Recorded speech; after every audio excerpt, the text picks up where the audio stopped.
Hello students, this is a PowerPoint that is based upon section 5.1 of your textbook entitled The Periodic Table, an Overview.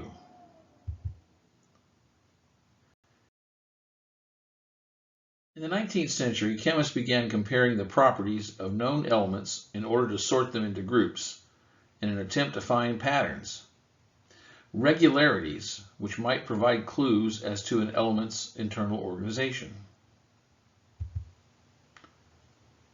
How was the periodic table developed?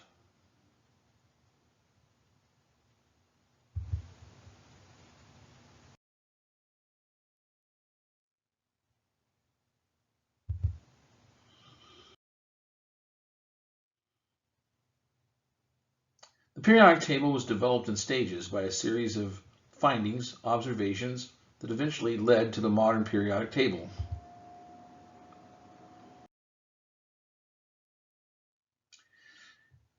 In 1829, Johann de Bruijner made an observation that it proved to be important in developing our understanding of the periodic table. De Bruijner had arranged elements into groups of threes called triads, and he observed that the middle element of such triads tended to have properties intermediate between the other two elements. So here we have some tabular references. We have lithium, sodium, and potassium. That's one triad. And then we have chlorine, bromine, and iodine. That's another triad.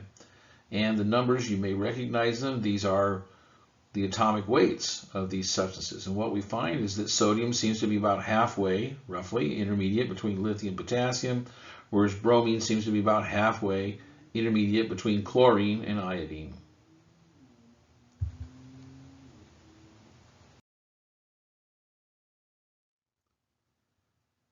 An English chemist, John Newlands, found another pattern.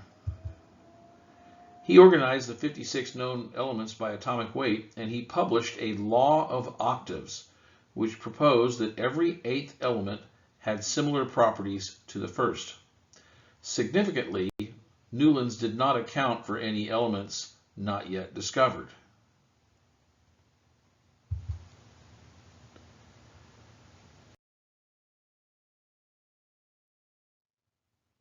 Just a few years later, the Russian chemist Dmitry Mendeleev used the information that was available to him, including de Bruijner's triads and Newlands' octaves, and he built his first table.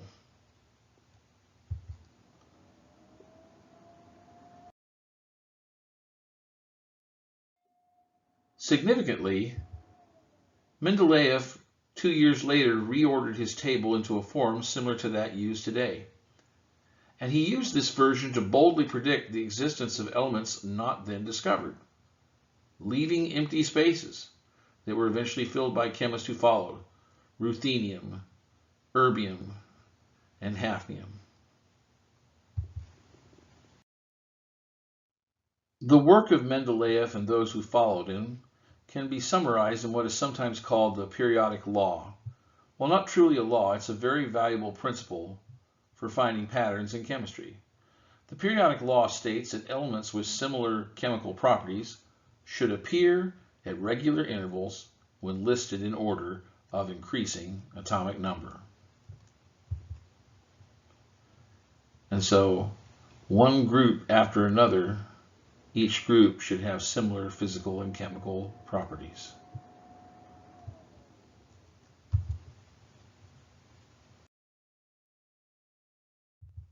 The periodic law gets its name from the fact that each horizontal row in the table, that is, each row going left to the right, each of these horizontal rows is called a period, with each period representing a principal energy level, numbered 1 through 7.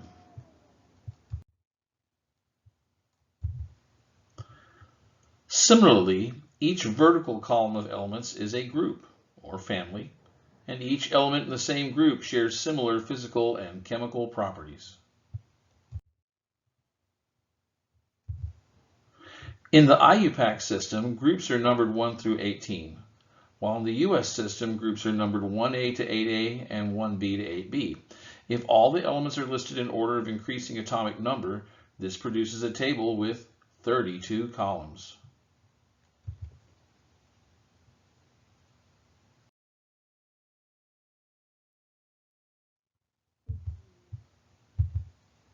For convenience, however, elements 57 through 71 and 89 through 103, the inner transition elements, here shown in blue-green, they are usually placed below groups 1 through 18.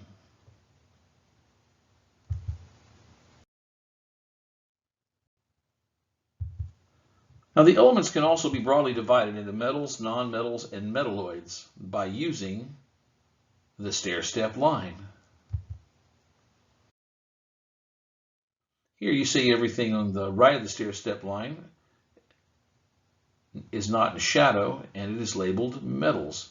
Most of the periodic table, about 80%, is metals, and everything to the left of the stair-step line can be considered a metal, with perhaps the exception of hydrogen element number 1. Meanwhile, everything to the right of the stair-step line can be considered a non-metal, and most of these are gases.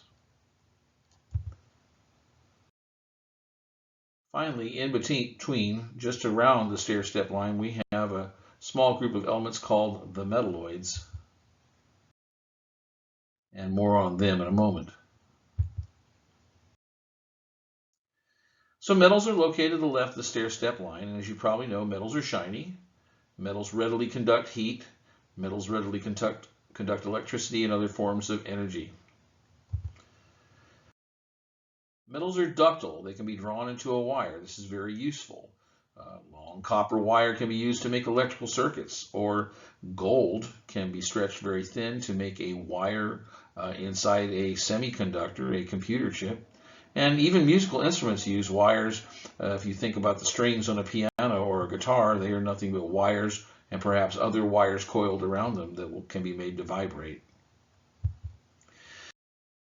Metals are malleable. That means they can be hammered into shape. One of the oldest technologies and skills practiced on this planet, dating back to the Bronze Age, is that of blacksmithing, making metal. People would take metal and they would pound it, they would heat it to make it a little bit softer, they would hammer it into shapes. Some metals are so malleable, like gold, you can pound them into a layer that's just a few atoms thick, super thin. And gold leaf has been used for not just centuries, but for thousands of years to cover and decorate things, to make them beautiful, and in some cases to protect them from decay. Metals have high densities, and if you're a fisherman, you recognize this. This is a plumb bob. It's attached to a fishing line, so a person can get their line to sink to the proper depth to attract a fish. And they are tiny little pieces of metal, and they're kind of heavy. And the plumb bob, the name of that comes from the same root that gives us the word plumber, because there's an element in the periodic table, capital P, little b. In Latin, its name is plumbum, but we know it is lead. If you've ever heard something as heavy as lead, lead has an unusually high density. But all the metals have high densities compared with nonmetals, and some metals, like lead, are very dense indeed. They have a lot of stuff, a lot of mass in a tiny volume. This in turn helps metals have very high boiling and very high melting points. This picture here shows the Bessemer process, where large rods of iron, they get them very, very hot, red hot, but they don't melt.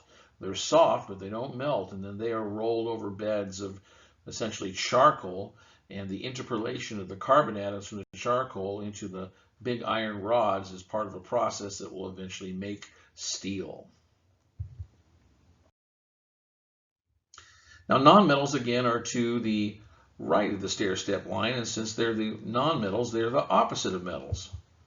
So we won't be surprised to learn that nonmetals, well, they aren't very good conductors of heat. They aren't very good conductors of electricity. They don't have high density. They have low density, and they have low melting points compared to metals. And thus, one is a liquid at room temperature, and many are gases at room temperature.